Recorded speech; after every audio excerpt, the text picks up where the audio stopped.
ప్రభువు నామానికి స్తోత్రం. ప్రతిరోజు వినడం ద్వారా ఒక సంవత్సరానికి బైబిల్ చదవడానికి ఈ ఛానల్ సహాయపడుతుంది. Please subscribe and support. హృదయపూర్వక ధన్యవాదాలు. నేటి వేద భాగం ప్రసంగి గ్రంథం 9వ అధ్యాయం. నీతిమంతులను జ్ఞానులను వారి క్రియలను దేవుని వశమను సంగతిని స్నేహము చేయుటయైనను ద్వేషించుటయైనను మనుషుల వశమున లేదను సంగతిని అది అంతయు వారి వలన కాదను సంగతిని పూర్తిగా పరిశీలన చేయుటకై నా మనస్సు నిలిపి నిదానింపబూనుకొంటిని. సంభవించునవి అన్నియు అందరికిని ఏకరీతిగానే సంభవించును. నీతిమంతులకును దుష్టులకును మంచివారికిని పవిత్రులకును అపవిత్రులకును బలులర్పించు వారికిని బలులర్పింపని వారికిని గతి ఒక్కటే. మంచి వారికేలాగుననో పాపాత్ములకును అలాగుననే తటస్థించును. ఒట్టు పెట్టుకొని వారికి ఎలాగుననో ఒట్టుకు భయపడు వారికిని అలాగుననే జరుగును.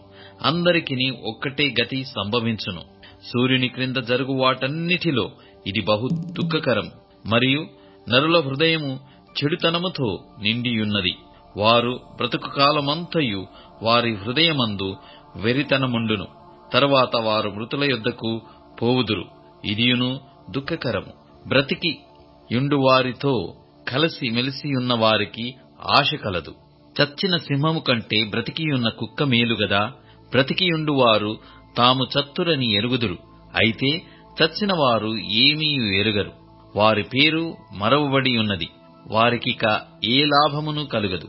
వారిక ప్రేమింపరు, పగపెట్టుకొనరు, అసూయపడరు. సూర్యుని క్రింద జరుగు వాటిలో దేనియందును వారికిక నెప్పటికిని వంతు లేదు. నీవు పోయి సంతోషముగా నీ అన్నము తినుము. ఉల్లాసపు మనస్సుతో నీ ద్రాక్షారసం త్రాగుము. ఇదివరకే దేవుడు నీ క్రియలను అంగీకరించెను. ఎల్లప్పుడూ తెల్లని వస్త్రములు ధరించుకొనుము. నీ తలకు నూనె తక్కువ చేయకుము. దేవుడు నీకు దయచేసిన వ్యర్థమైన నీ ఆయుష్కాలమంతయు నీవు ప్రేమించు నీ భార్యతో సుఖించుము. నీ వ్యర్థమైన ఆయుష్కాలమంతయు సుఖించుము. ఈ బ్రతుకునందు నీవు కష్టపడి చేసుకొనిన దాని అంతటికీ అదే నీకు కలుగు భాగము. చేయుటకు నీ చేతికి వచ్చిన ఏ పనినైనను నీ శక్తిలోపము లేకుండా చేయుము. నీవు పోవు పాతాళమునందు పని అయినను ఉపాయమైనను తెలివి అయినను జ్ఞానమైనను లేదు. మరియు నేను ఆలోచింపగా సూర్యుని క్రింద జరుగుచున్నది నాకు తెలియబడెను. వడిగలవారు పరుగులో గెలవరు. బలము గలవారు యుద్ధమునందు విజయం పొందరు. జ్ఞానము గల వారికి అన్నము దొరకదు. బుద్ధిమంతులగుట వలన ఐశ్వర్యము కలుగదు. తెలివిగల వారికి అనుగ్రహము దొరకదు. ఇవన్నీయు అదృష్టవశము చేతనే కాలవశము చేతనే అందరికి కలుగుచున్నవి. తమ కాలము ఎప్పుడు వచ్చునో నరులెరుగరు. చేపలు బాధకరమైన వలయందు చిక్కబడినట్లు, పిట్టలు వలలో పట్టబడినట్లు అశుభ కాలమున హఠాత్తుగా తమకు చేటు కలుగునప్పుడు వారును చిక్కుపడుదురు. మరియు నేను జరుగు దీనిని చూచి ఇది జ్ఞానమని తలంచితిని. ఇది నా దృష్టికి గొప్పదిగా కనబడెను.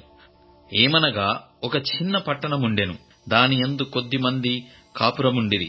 దానిమీదికి గొప్ప రాజు వచ్చి దాని ముట్టడి వేసి దాని ఎదుట గొప్ప పురుజులు కట్టించెను. అయితే అందులో జ్ఞానము గల ఒక బీదవాడుండి తన జ్ఞానము చేత ఆ పట్టణమును రక్షించెను. ఆయనను ఎవరునూ ఆ బీదవానిని జ్ఞాపకము చేసుకొనలేదు. కాగా నేనిట్లనుకొంటిని, బలము కంటే జ్ఞానము శ్రేష్టమే గాని బీదవారి జ్ఞానము తృణీకరింపబడును. వారి మాటలు ఎవరునూ లక్ష్యము చేయరు. బుద్ధిహీనులలో ఏలువాని కేకల కంటే మెల్లగా వినబడిన జ్ఞానుల మాటలు శ్రేష్టములు. యుద్ధాయుధముల కంటే జ్ఞానము శ్రేష్టము. ఒక పాపాత్ముడు అనేకమైన మంచి పనులను చెరుపును. ప్రసంగి గ్రంథం 10వ అధ్యాయం. బుక్క వాని తైలములో చచ్చిన ఈగలు పడుట చేత అది చెడు వాసన కొట్టును. కొంచెము బుద్ధిహీనత త్రాసులో ఉంచిన ఎడల జ్ఞానమును ఘనతను తేలగొట్టును. జ్ఞాని యొక్క హృదయము అతని కుడి చేతిని ఆడించును. బుద్ధిహీనుని హృదయము అతని ఎడమ చేతిని ఆడించును. బుద్ధిహీనుడు తన ప్రవర్తనను గూర్చి అధైర్యపడి తాను బుద్ధిహీనుడని అందరికి తెలియజేయును. ఏలువాడు నీ మీద కోపపడిన ఎడల నీ ఉద్యోగము నుండి నీవు తొలగిపోకుము. ఓర్పు గొప్ప ద్రోహ కార్యములు జరగకుండా చేయును. పొరపాటున అధిపతి చేత జరుగు దుష్కార్యమొకటి నేను చూచితిని. ఏమనగా బుద్ధిహీనులు గొప్ప ఉద్యోగములలో ఉంచబడుటయు, ఘనులు క్రింద కూర్చుండుటయు, పనివారు గుర్రముల మీద కూర్చుండుటయు, అధిపతులు సేవకుల వలె నేలను నడుచుటయు నాకగుపడెను. గొయ్యి త్రొవ్వువాడు దానిలో పడును, కంచె కొట్టువానిని పాము కరచును, రాళ్లు దొర్లించువాడు వాటి చేత గాయమునందును, చెట్లు నరుకువాడు దాని వలన అపాయము తెచ్చుకొనును. ఇనుప ఆయుధము మొద్దుగా ఉన్నప్పుడు దానిని పదును చేయని ఎడల పనిలో ఎక్కువ బలము వినియోగింపవలెను. అయితే కార్యసిద్ధికి జ్ఞానమే ప్రధానము. మంత్రపు కట్టులేక పాము కరిచిన ఎడల మంత్రగాని చేత ఏమీయూ కాదు. వాని నోటి మాటల ప్రారంభము బుద్ధిహీనత, వాని పలుకులు ముగింపు వెరితనము. కలగబోవునది ఏదో మనుషులు ఎరగక యుండినను బుద్ధిహీనులు విస్తారంగా మాటలాడుదురు. నరుడు చనిపోయిన తరువాత ఏమి జరుగునో ఎవరు తెలియజేతురు? ఊరికి పోవు త్రోవ ఎరగని వారై బుద్ధిహీనులు తమ ప్రయాసము చేత ఆయాసపడుదురు. దేశమా, దాసుడు నీకు రాజయ్యుండుటయు, ఉదయముననే భోజనమునకు కూర్చుండు వారు నీకు అధిపతులయ్యుండుటయు నీకు అశుభము. దేశమా, నీ రాజు గొప్ప ఇంటివాడయ్యుండుటయు, నీ అధిపతులు మత్తులగుటకు కాక బలమునొందుటకై అనుకూల సమయమున భోజనమునకు కూర్చుండు వారై యుండుటకు నీకు శుభము. సోమరి తనము చేత ఇంటి కప్పు దిగబడపోవును, చేతుల బద్ధకము చేత ఇల్లు కురియును. నవ్వులాటలు పుట్టించుటకై వారు విందు చేయుదురు. ద్రాక్షారసము వారి ప్రాణమునకు సంతోషకరము, ద్రవ్యము అన్నిటికీ అక్కరకు వచ్చును. నీ మనస్సునందైనను రాజును శపింపవద్దు, నీ పడక గదిలోనైనను ఐశ్వర్యవంతులను శపింపవద్దు. ఏలయనగా ఆకాశ పక్షులు సమాచారము కొనిపోవును, రెక్కలు గలది సంగతి తెలుపును. రోమీయులకు రాసిన పత్రిక 9వ అధ్యాయము. నాకు బహు దుఃఖమును నా హృదయములో మానని వేదనయు కలవు. క్రీస్తునందు నిజమే చెప్పుచున్నాను, అబద్ధమాడుటలేదు. పరిశుద్ధాత్మయందు నా మనస్సాక్షి నాతో కూడా సాక్ష్యమిచ్చుచున్నది. సాధ్యమైన ఎడల దేహ సంబంధులైన నా సహోదరుల కొరకు నేను క్రీస్తు నుండి వేరై శాపగ్రస్తుడనై యుండగోరుదును. వీరు ఇశ్రాయేలీయులు దత్తపుత్రత్వమును, మహిమయు, నిబంధనలను, ధర్మశాస్త్ర ప్రధానమును, ఆర్చనాదారాధనలను, వాగ్దానములను వీరివి. పితరులు వీరివారు. శరీరమును బట్టి క్రీస్తు వీరిలో పుట్టెను. ఈయన సర్వాధికారి అయిన దేవుడయ్యుండి నిరంతరము స్తోత్రార్హుడయ్యున్నాడు. ఆమేన్. అయితే దేవుని మాట తప్పి పోనట్టు కాదు. ఇశ్రాయేలు సంబంధులందరూ ఇశ్రాయేలు కారు. అబ్రహాము సంతానమైనంత మాత్రము చేత అందరూ పిల్లలు కారు గాని ఇస్సాకు వల్లనైనది నీ సంతానము అనబడును. అనగా శరీర సంబంధులైన పిల్లలు దేవుని పిల్లలు కారు గాని వాగ్దాన సంబంధులైన పిల్లలు సంతానమని ఎంచబడుదురు. వాగ్దాన రూపమైన వాక్యమిదే. మీదటికి ఈ సమయమునకు వచ్చెదను, అప్పుడు సారాకు కుమారుడు కలుగును. అంతేకాదు, రిబ్కా మన తండ్రి అయిన ఇస్సాకు అను ఒకని వలన గర్భవతి అయినప్పుడు ఏర్పాటును అనుసరించిన దేవుని సంకల్పము క్రియల మూలముగా కాక పిలుచువాని మూలముగానే నిలకడగా ఉండు నిమిత్తము పిల్లలింక పుట్టి మేలైనను కీలైనను చేయకముందే పెద్దవాడు చిన్నవానికి దాసుడగును అని ఆమెతో చెప్పబడెను. ఇందును గూర్చి నేను యాకోబును ప్రేమించి తిని ఏశావును ద్వేషించి తిని అని వ్రాయబడి ఉన్నది. కాబట్టి ఏమందుము? దేవుని యందు అన్యాయము కలదా? అట్లనరాదు. అందుకు మోషేతో ఇలాగు చెప్పుచున్నాడు, ఎవనిని కరుణింతునో వానిని కరుణింతును, ఎవనిని ఎడల జాలి చూపుదునో వాని ఎడల జాలి చూపుదును. కాగా పొందగోరు వాని వలననైనను ప్రయాసపడు వాని వలననైనను కాదు గాని కరుణించు దేవుని వలననే అగును.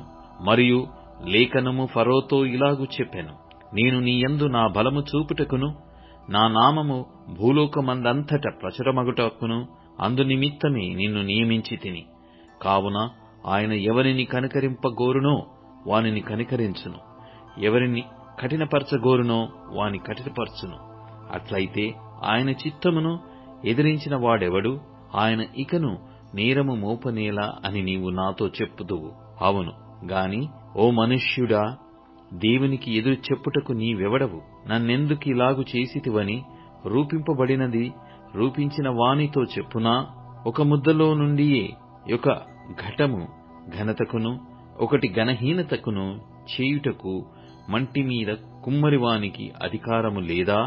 అలాగు దేవుడు తన ఉగ్రతను అగపరచుటకును తన ప్రభావమును చూపుటకును ఇచ్చయించిన వాడై నాశనమునకు సిద్ధపడి ఉగ్రత పాత్రులమైన ఘటములను ఆయన బహుదీర్ఘశాంతముతో సహించిన నేమి, మరియు మహిమ పొందుటకు ఆయన ముందుగా సిద్ధపరిచిన కరుణాపాత్ర ఘటముల ఎడల, అనగా యూదులలో నుండి మాత్రము కాక అన్యజనములలో నుండియు ఆయన పిలిచిన మన ఎడల తన మహిమైశ్వర్యము కనపరచవలెననియున్ననేమి.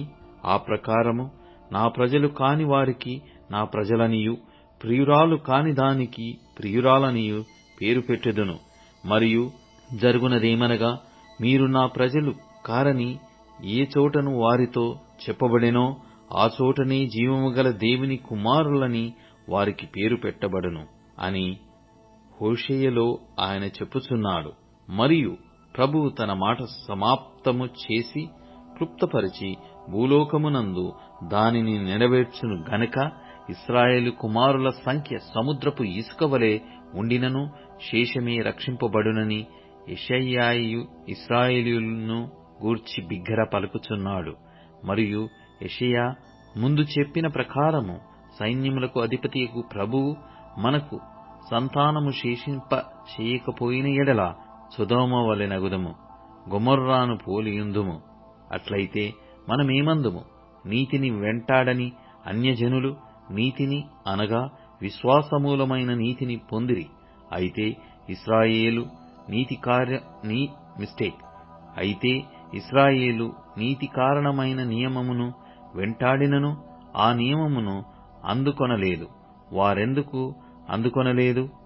వారు విశ్వాస మూలముగా కాక క్రియల మూలముగానైనట్లు దానిని వెంటాడిరి. ఇదిగో, నేను అడ్డరాతిని అడ్డబండను సీయోనులో స్థాపించుచున్నాను, ఆయన యందు విశ్వాసముంచువాడు సిగ్గుపరచబడడు అని వ్రాయబడిన ప్రకారము వారు అడ్డురాయి తగిలి తొట్రుపడిరి. రోమీయులకు వ్రాసిన పత్రిక 10వ అధ్యాయము. సహోదరులారా, ఇశ్రాయేలు రక్షణ పొందవలెనని నా హృదయాభిలాషయు వారి విషయమై నేను దేవునికి చేయు ప్రార్థననైయున్నవి. వారు దేవుని యందు ఆసక్తి గలవారని వారిని గూర్చి సాక్ష్యమిచ్చుచున్నాను. అయినను వారి ఆసక్తి జ్ఞానానుసారమైనది కాదు.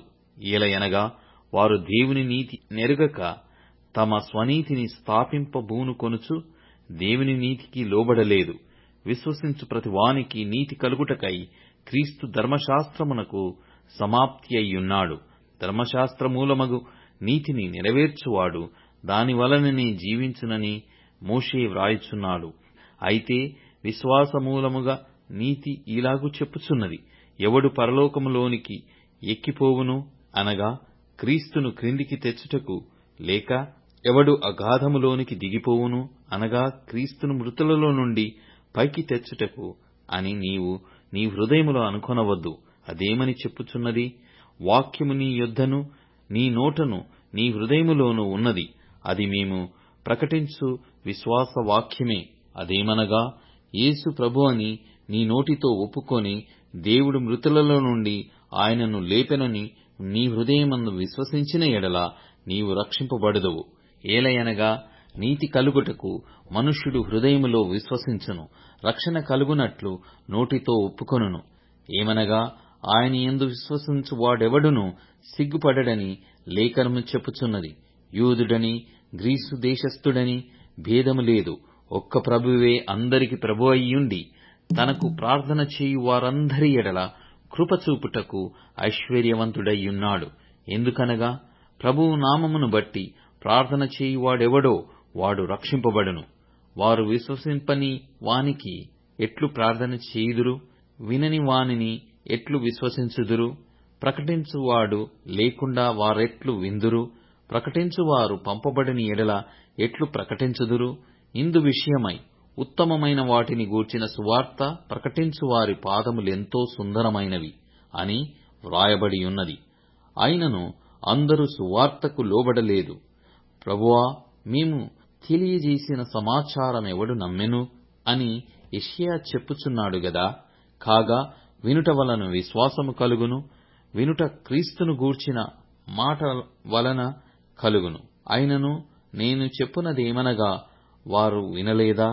విన్నారు గదా. వారి స్వరము భూలోకమంతంతటికిని, వారి మాటలు బూదిగంతముల వరకును బయలువెళ్ళెను. మరియు నేను చెప్పునదేమనగా, ఇశ్రాయేలునకు తెలియకుండెనా? జనము కాని వారి వలన మీకు రోషము పుట్టించెదను, అవివేకమైన జనముల వలన మీకు ఆగ్రహము కలుగజేతును అని మొదట మోషే చెప్పుచున్నాడు. మరియు యెషయా తెగించి, నన్ను వెదుకువారికి నేను దొరికితిని, నన్ను విచారింపని వారికి ప్రత్యక్షమైతిని అని చెప్పుచున్నాడు. ఇశ్రాయేలు విషయమైతే అవిధేయులై ఎదురాడు ప్రజలకు నేను దినమంతయు నా చేతులు చాచితిని అని చెప్పుచున్నాడు. కీర్తనల గ్రంథం 54వ కీర్తన. దేవా, నీ నామమును బట్టి నన్ను రక్షింపుము, నీ పరాక్రమమును బట్టి నాకు న్యాయము తీర్చుము. దేవా, నా ప్రార్థన ఆలకింపుము, నా నోటి మాటలు చెవిని బెట్టుము. అన్యులు నా మీదికి లేచియున్నారు, బలాఢ్యులు నా ప్రాణము తీయజూచుచున్నారు. వారు తమ ఎదుట దేవుని ఉంచుకొన్నవారు కారు. ఇదిగో, దేవుడే నాకు సహాయకుడు, ప్రభువే నా ప్రాణమును ఆదరించువాడు.